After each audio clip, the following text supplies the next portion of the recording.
The first time I noticed her pull away was during a cake tasting. We were sitting across from each other, laughing about which flavor would make her mother roll her eyes, lemon raspberry or red velvet, when her phone buzzed. She glanced at it, smiled in that soft secret way I hadn't seen in months, and her laughter dimmed. It wasn't just a text. It was the beginning of the end, though I didn't know it then. My name's Ethan Hale, 32, software engineer, and until 2 months ago, I thought I was the luckiest man alive. I'd proposed to Maya after 4 years together, a woman so full of life, so unapologetically radiant, that just walking beside her felt like stepping into sunlight. She said yes through tears and trembling laughter. Our wedding was set for late September. I thought it would be the start of forever. But forever, it turns out, has an expiration date. The first real crack appeared at one of our planning meetings. We were at Linden Grove, the reception venue, an old estate-turned-event hall, all white stone and ivy. Our wedding planner, Daniel, was walking us through the seating arrangements. He was smooth, confident, every word polished like he'd practiced it in a mirror. Maya hung on his every syllable. "Imagine the candles here," he said, touching the edge of the long banquet table. "The light will catch her hair beautifully when she walks in." Her cheeks flushed. "Caught it." He caught me catching it. He smiled.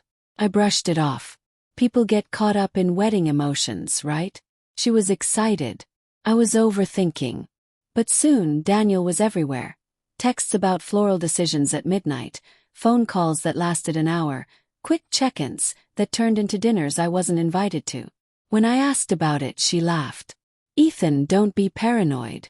He's just helping. Just helping."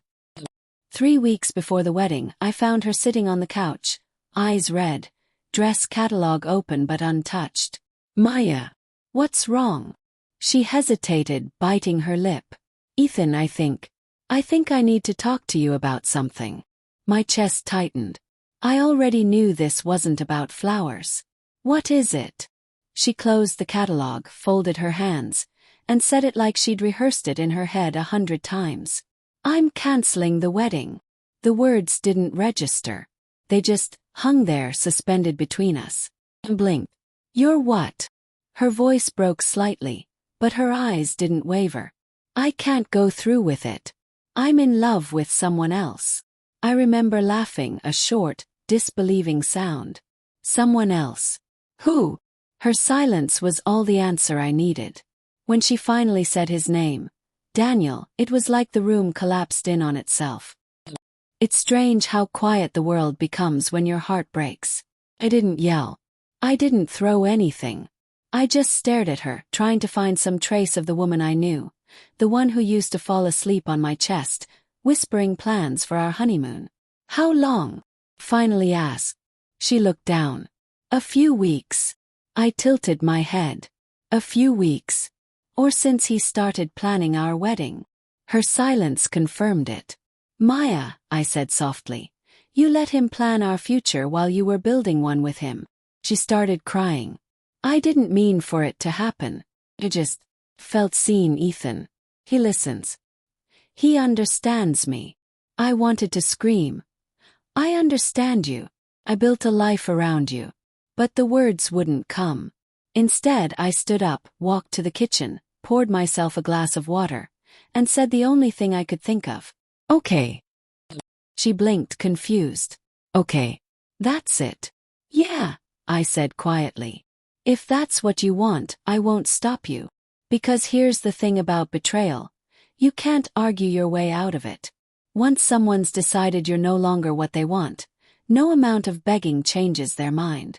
I slept on the couch that night while she packed a few things and left before dawn. The wedding was officially cancelled by noon. But I didn't let it end there. While she was off finding herself in Daniel's arms, I started piecing together what really happened. Emails, texts, photos.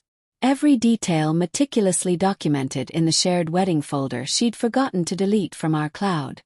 They weren't just having an affair. They'd been planning a life together. Her new start, she called it in one message. He promised to take care of everything. I smiled when I read that. Because he didn't know that everything included a non-refundable venue contract in my name, a catering deposit under her account, and a meticulously itemized payment trail that would make Daniel's company look very unprofessional when clients saw how personal he got with brides. A week later I went to see him.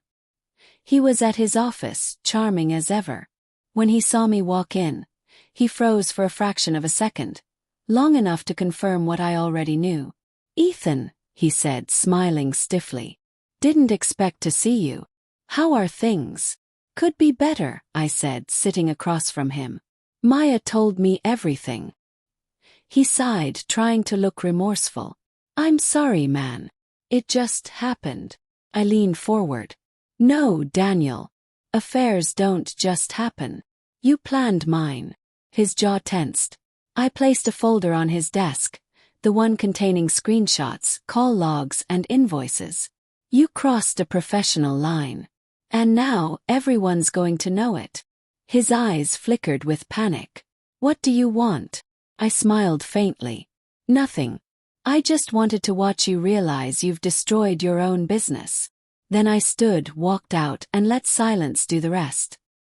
3 days later, I received a text from Maya. "I heard what you did. Daniel's company is under review. He might lose his clients. Why did you do that?" I stared at my phone for a long time before replying. "Because you already took everything from me. I just returned the favor." She didn't respond. For weeks, I went through the motions of living. Work, gym, sleepless nights. But beneath the numbness, there was something else growing. Clarity. I realized that love, as I'd known it, had been an illusion, one I'd built around someone who wasn't capable of protecting it.